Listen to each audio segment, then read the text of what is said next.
Good evening, and welcome to Pittsburgh Magazine's second virtual Women in Business event, presented by S&T Bank. I'm Betsy Benson. I'm the publisher at Pittsburgh Magazine, and we're excited once again to gather in this non-traditional way to celebrate four really exceptional, fascinating women in business in Pittsburgh who you may have never heard of, and that's what we love about this event. I hope you're all staying well and coping. And I feel like I've been saying that a lot. Stay well and cope. Hope you're coping. But I decided today that I'm tired of coping. I think I'm gonna switch it out with conquer. How about we, instead of coping with COVID, we conquer it in our business and in our personal lives. So that's at least what those are going to be my marching orders for the coming days and weeks, is kind of conquering it instead of kind of making it, letting it make me cope. Well, tonight, again, thank you all for being here. It's really a pleasure. I'd like to start, as always, by thanking our sponsors, Presley Ridge, UPMC Health Plan, and our presenting sponsor, S&T Bank. Since this is only our second Women in Business in this format, we do want to remind you of a few housekeeping rules so that everything runs smoothly. Please make sure that your mic is muted when you're in this main meeting room. And then when we move into those breakout sessions, we'll want to hear your voices at that time. Don't forget to update your name. I think most of you have. Update your name with, so it's first name, last name, and then business name. I think it just helps us network, get to know each other, and also for follow-up, which is so important. I hope you are all planning to follow up with some of the people that you meet tonight, and those business names really help that.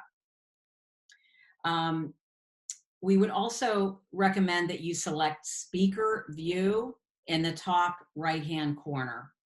And then when you move to the breakout sessions, we recommend you change the setting to gallery view. Please submit any questions you have for the keynote. When you hear the keynote by Dr. Lisa Raymond, you may have questions.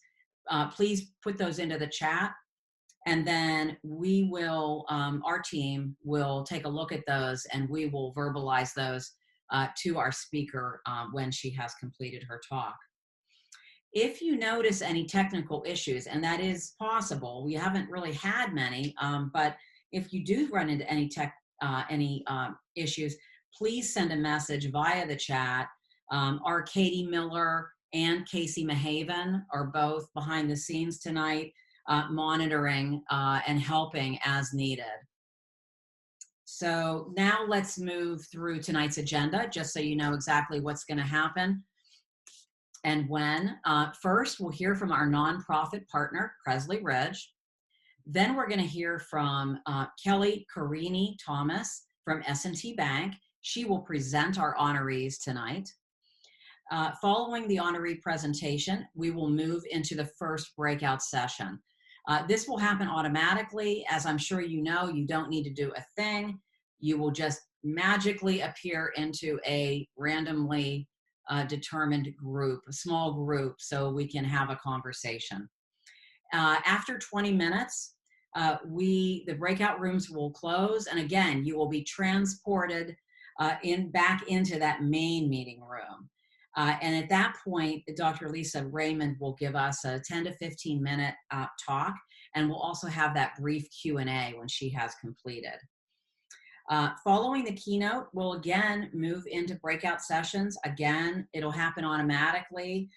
Again, a moderator will lead that discussion. In both breakout sessions, we have a designated moderator to just make sure everybody gets to introduce themselves, and we get to go around the circuit and hear from everybody.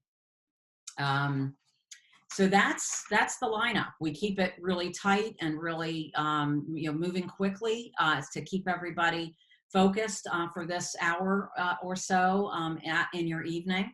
So at this point, we're going to move on to the program. And so at this time, I'm really honored to welcome our nonprofit partner. Presley Ridge has supported the whole season of Women in Business. And the CEO at Presley Ridge is Suzanne Cole, and she's really achieved a remarkable list of things at Presley Ridge. Suzanne. I think we're having some issues with her connection here. Okay. It looks like she's frozen. Those unstable connections are, the bane of our Zoom existence. And who knows what causes them. Let's give her a minute to see if we can get her back.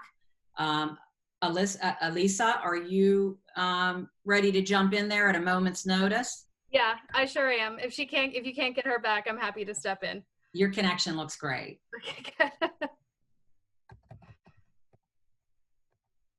I know she was just on. I just saw her, but I'm happy to do it if we don't want to hold up the program. All right, Alisa, we'll hand it off to you then. All right. Well, I apologize to everybody that it's not going to be as an exciting a presentation as if you would have heard from Suzanne, who has been with the organization for a very impressive 30 years, working her way up through the organization to become our president and CEO, but I'll do my best to fill in here. So thank you again, Betsy. It's always nice to be here, and these events are always great, even over Zoom.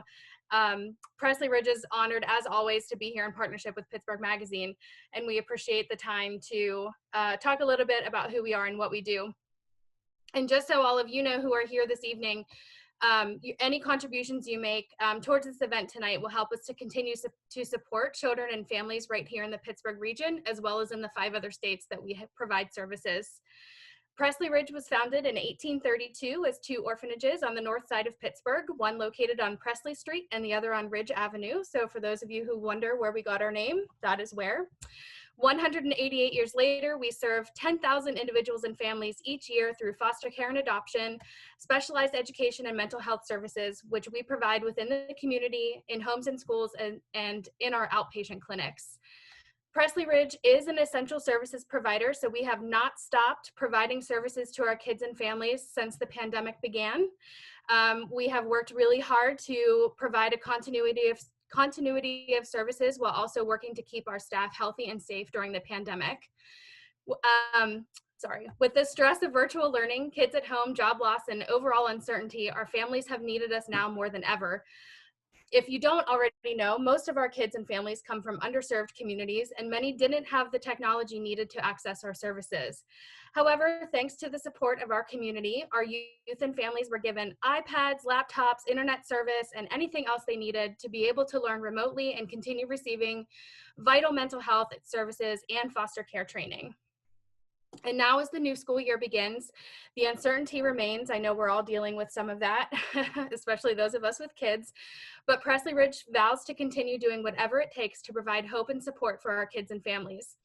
Again, your contribution to this evening's event will help us do just that. So thank you again for being here tonight. If you'd like more information about Presley Ridge, please visit our website at presleyridge.org.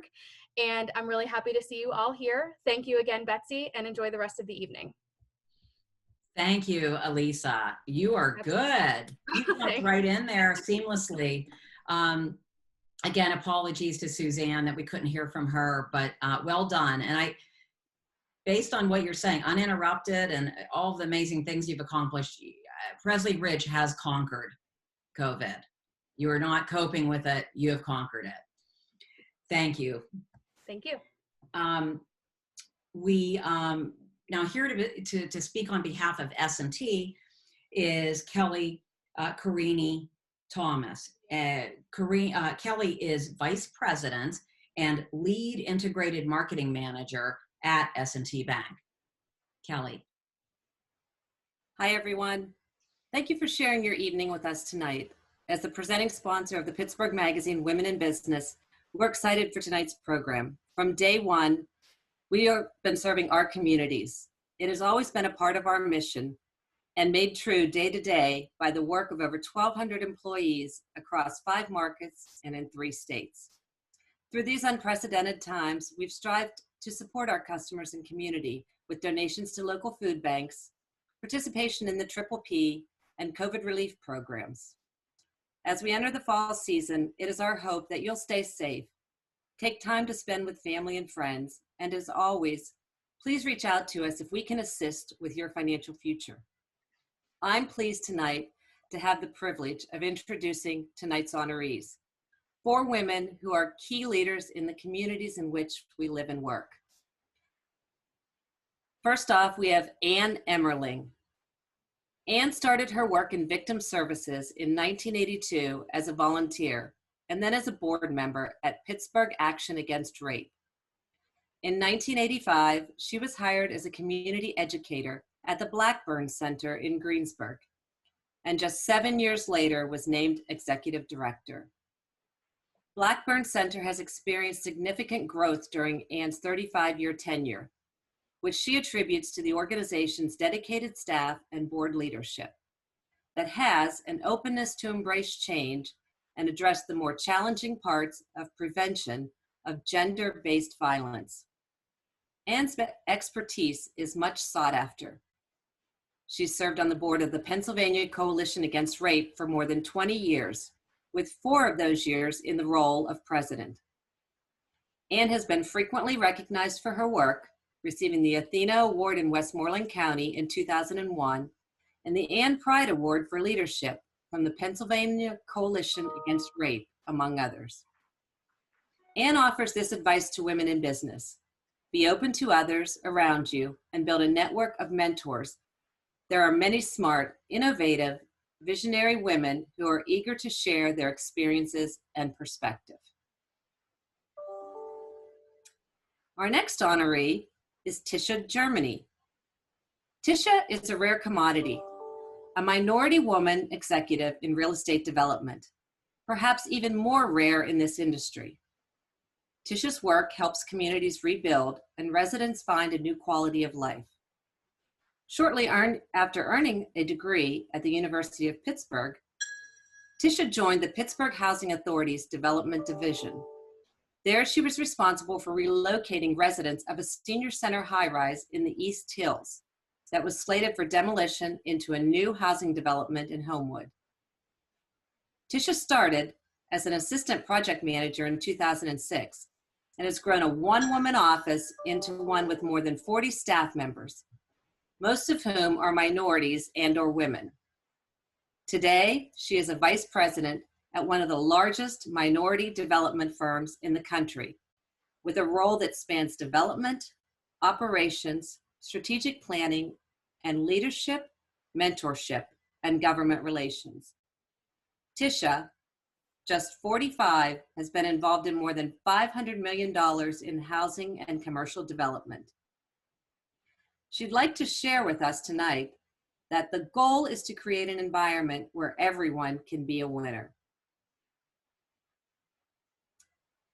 Join me as we honor our next honoree, Kristy Kishel. Kristy always had a desire to build something from nothing. 17 years ago, she had that chance. Together with her family, she founded the Kishel Logistics, which since 2003 has grown to become an $83.5 million Gibsonia-based company that helps its customers transport a wide variety of goods via rail and truck as efficiently and cost-effectively as possible. As CEO and president, Kristy's role is focused on managing and strategizing for continued growth. 5 years ago, Kristy reached a major personal milestone when she was asked to speak at a major industry conference after winning the first ever Distinguished Woman in Logistics Award from the Women in Trucking Association, as she overcame a fear of public speaking to do this.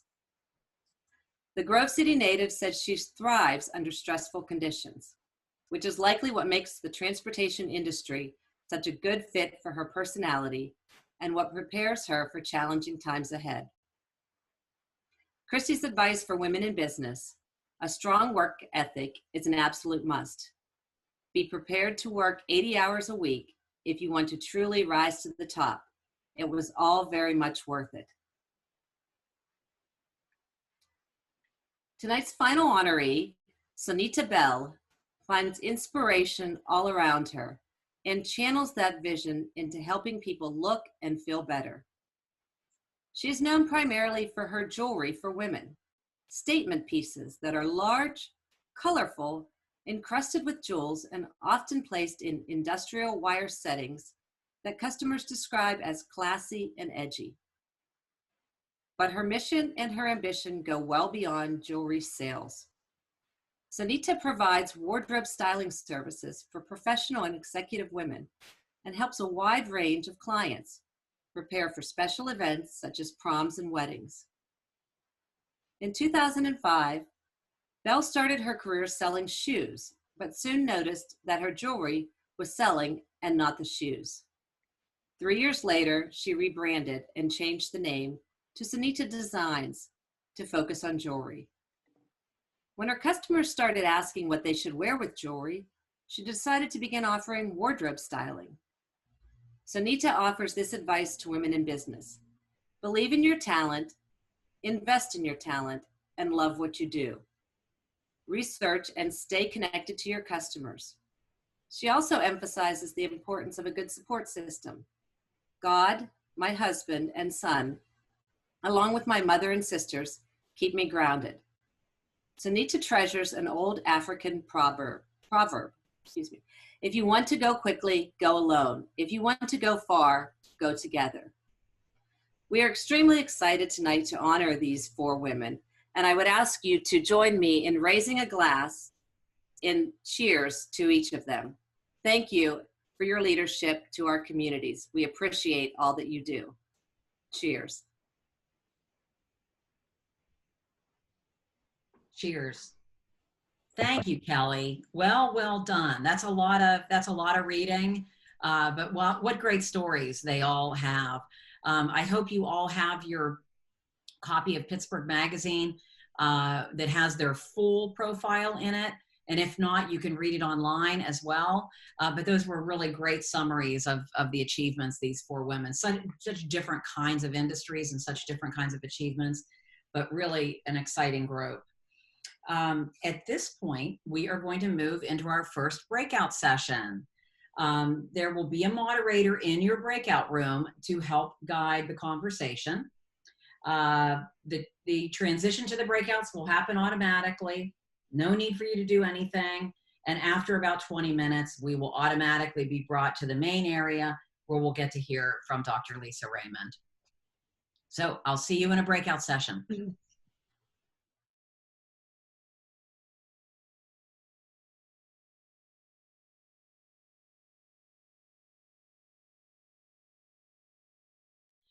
Welcome back to the main meeting area. I hope everyone had as nice a time as I did chatting with your group.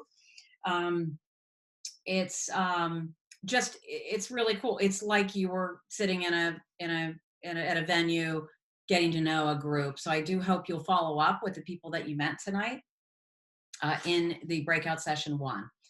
So at this time, I am honored to introduce our keynote speaker tonight. Dr. Lisa Raymond has a doctorate in information systems and communication, which she earned from Robert Morris University. She received her master's in leadership, business, and global ethics, and a bachelor's in professional leadership from Duquesne University. Dr. Raymond has trained under Anthony Robbins, and she is a certified life coach for strategic intervention. Dr. Raymond is a mother of 2, Dion, 28, and Kiera, 23. She is also CEO of First Choice Temporary Services, a 44-year young second-generation family business that provides staffing services. Lisa is also the owner of Ethics to Talk, which provides motivational speaking services, communication skills, and training in the areas of diversity and inclusion, personal growth, leadership, and workforce development. Lisa is also an adjunct professor at Robert Morris. She teaches public speaking, workforce communications, growth and globalization, and intercultural communications. Dr. Raymond is a member of the Pittsburgh Regional Innovative Council and the Black Male Leadership Development Institute. Dr. Raymond, welcome. Thank you.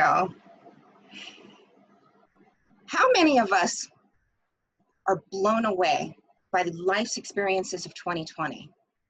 Like, I'm kind of used to dealing with my own normal life stresses, but who would have thought that so much of what we know about work, school, and life would come to a screeching halt for a virus? It's not like we don't all have our personal pandemics that happen daily, yearly, weekly, whatever. But this Rona person came in fierce and has changed everything for everyone. So how did it affect you? Sometimes in the beginning of all of this, I didn't know how to feel. I didn't know what to feel. From the bottom of my heart, I felt beat up, worn out, and just tired. But what I can say for sure is that I didn't feel like getting out of bed. I didn't feel like exercising. I wasn't trying to learn a new normal. And in the very beginning, like the third week of March, getting a shower, it was a task. You see, I had always been that woman, you know, that woman that is stuck on go. And I'm sure a lot of you can identify. I was raised to work, get up, go to work, go to school, study, work. And then I had to come home and play mom and work for my family. And then finally, in the corners of my mind and in the darkness of my room, as I would lay down, I would dream about what work I could do the next day. And then COVID happened. March 23rd, 2020. Most of us, if not all of us, have faced forced changes due to this COVID. Either it's work or it's family related. Maybe you had to shut your business down, or maybe you've lost your job. Maybe you're someone who had to homeschool, and I'm not laughing because it's hard. Maybe somebody in your family got sick, or maybe you got sick. So here we are. We are facing change to navigate through this COVID and this new normal. Beyond wearing a mask, social distancing, and do not cough on me, we've got to learn to move from a comfort zone to a growth zone. Regardless of the task that's in front of you, and for some that could be an uphill battle, as business owners, employees, and heads of households, we've been through tough times before. We will get through it again. But to work past COVID's era of life, we may need to break the comfort level of both the inner struggle and the outside factors that we've grown accustomed to. We have to start asking, what are you doing to make this pivotal period of time work for you? It has everything to do with how you choose to get up, how you choose to rise. So what's needed is a routine refresh. You've got to have willpower to move from the comfort of safe and in control, which sometimes looks like be still and just wait, to get up and be proactive. You've got to be willing to look into what's available for you and to create those inroads by reaching out to people in your network and outside of your network. Then you need to be resilient. This will allow you to push through the fears of other people's opinions, the excuses that we come up with, and the dreaded, I can't do that. It is because of this type of resiliency that we put ourselves in a position to move into a zone of learning by facing challenges and solving problems that lead to a new comfort level. We have to leverage the resources that are in our reach and help evolve our own skills by taking advantage of free learning. There's free learning out there. Universities, Harvard's offering all types of learning. Do the research. Commit 15 to 20 minutes a day to learn a new skill that will help you. 15 to 20 minutes. It's all about the little progresses that you make every single day. Set aside any excuse, the best ones that you come up with, and start the process to learn with something. With this grit, you will find determination. With this newfound determination, you will continue to grow and find your purpose. You can set new goals. You can continue to live your dreams. Get feedback from others, but don't stop there. Continue to find methods to improve and assess yourself and your own skills. Check in regularly. Ask, what's my guiding principle? Do you have one that carries you through your journey? What helps you show up daily? You see, your passion has to be enough to keep you grinding to the finish line. You may just need to re-engage it. Live outside of the box that you've created or that others have put you in. Your passions must drive you forward, not the fear of what's next. So we get to this point, and how do we get back to finding the groove that we once had? First and foremost is accountability. So what does it mean to be self-accountable? It means that you become the first line of defense in your movement or re-movement towards your success. You get to be responsible for your actions and your decisions. It also means that you are the last line of defense in your integrity and how you intend to move forward. You have got to count on you to show up. You get to ask, am I doing everything that I can? Or am I only doing what's necessary to get through today? You also need self-discipline. And I'm sure during COVID, we've all lost a little bit of that somewhere. But you need the self-discipline in your reinvention of self. This is the method that you choose to improve your life, both work and personal. It is the redo that changes the past course that you were on to one that has a little bit more flow. It gives you the ability to evolve, and it allows you to reach and surpass where you were before. It's looking forward to rebuilding or redirecting with refreshed energy. It's your commitment to you and your success. It doesn't matter if others are watching. What's important is that you keep pushing forward. Don't worry about everyone else's expectations of you. Recommit to solving what is not working. Self-reflect to discover what gaps are stopping you or slowing your process. Then you take the action and you work through them. Third, shift your mindset to find your next step. It's understandable to be confused, to have a new level of curiosity, and to even be angry in this moment. Let's face it, this immediate change without choice was kind of crappy. We don't know what tomorrow will bring. Will we go back into lockdown? Could I possibly get sick? Could I get someone else sick? Can I restart or rebuild my business? Will I have a job? And those questions can go on and on. But you have to stay focused and shift your mindset. Your how do I recover from this has to become, this is how I will recover. When you say it, you've got to mean it. This is how I will recover. Then create a path and be diligent in following it. Pay attention to how you communicate with yourself, and even more, how you are receiving that information. Is it positive and helpful, or is it negative and bad self-talk to yourself?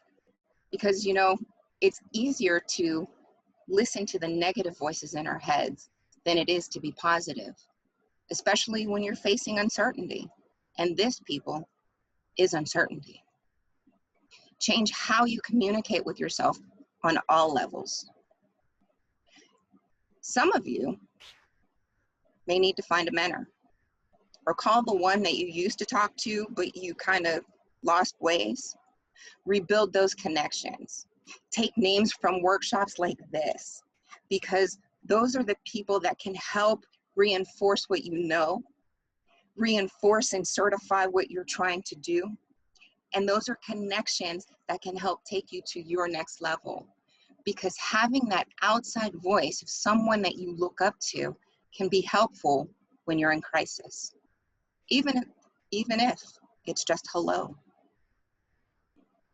And lastly, you've got to recreate your vision. How many of you have a vision board? How old is it? 1 to 4 years, 5 to 10 years? The last time I looked at it was, not quite sure. It's time to redo it. You know, it's great to have a vision board because it keeps us up on our dreams and our goals, and everything is right there in front of us. But is your board before COVID? If it's something that you did before COVID, you might need to update it, because this is the new normal. Businesses have changed. How we live has changed. And that may alter your path or how you see getting there. The second part of a vision board is visualization. You've got to visualize the steps that you're actively taking to allow yourself to experience the emotions, both good and bad, that are associated with the steps to get to where you want to go. This is a process of inner growth. You know, sometimes when we are forced to start all over or to pick up the pieces, we become paralyzed in the humongousness of it all. Starting fresh is scary. We forget that life isn't about absolute thinking. It's not always all or nothing. There is a potential limiting behavior that works off of those negative emotions. But as we start to find out coming through COVID, we're learning that there is middle ground. So when you're thinking about how big and how enormous everything is, and you're feeling overwhelmed like we all do, try to focus on smaller steps that lead you to your goal. Don't just see the big picture, see the steps that get you to that picture. Before this COVID break, were you one that used to work nonstop, run from here to there, barely stopping to eat? Maybe you looked at the weights or the gym, but you were too tired to get a workout in. Was your life revolving around the day-to-day of get up, send the kids to school, kiss the significant other, go to work till your nails bleed, come home, potato chips for dinner? That was me. But the 5 things that I've learned from this COVID break: I will live and work will live without me attached to it 15 to 18 hours a day. I'm actually still not crazy about daily cooking, but I can do it. It's pretty good. Thanks to Blue Apron. Love it. If you don't have it, try it. It's great. The best times that I've spent over these past 5.5 months have been with my kids. My son's birthday is today. And he said, "Mom, do what you got to do. Come over after." I have missed so much. And reconnecting with them has given me energy, because I get to now listen to where their new lives are taking them. And my availability to enjoy their journey with them is just amazing. It's grounded me. I've also learned that the world won't cave in if I don't do something. No one's going to hate me tomorrow morning. If they don't hate me yet, they're not going to hate me later. And if they do, does it really bother me? No. Most importantly, I have learned to breathe. Just that. Whether it's going on long walks, whether it's sitting in my living room, TV off, feet up, wine in hand, I am at peace. I've learned how to settle myself through this break, and I'm okay with that. So think about what your takeaways have been these past 5-6 months. Beyond the immediate panic of stop, did you get to spend more time with your immediate family? Did you spend time on self-care? Did you pick up that new hobby? Are you finding balance? After the stress of the first 4 weeks, did you learn how to breathe? Because many of us had no choice. Reflect on what you learned. In parting, to create balance and find your post-COVID voice, my final suggestions to you are, each morning, gratitude journaling. What are you grateful for? Then tell yourself, I'm proud of you for. What are you proud of yourself for doing the day before? Then your next one is, I forgive you for. What are you forgiving yourself for? And lastly, for today, I commit.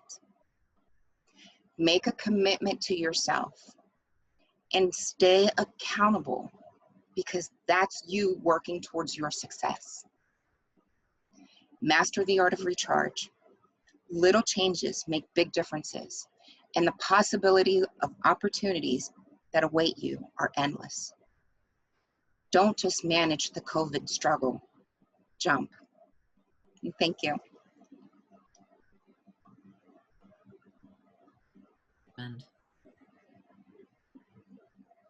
Thank you, Dr. Raymond. Really well done. That was terrific. Thank you. And we got a bunch of, and again, thank you for being with us on your son's birthday. So that was generous of you. And I'm generous of him. He's 28. He can wait for the birthday gifts now. Yeah. I hope you got him something really nice. I did. Okay. So we have a bunch of really cool questions that have come up in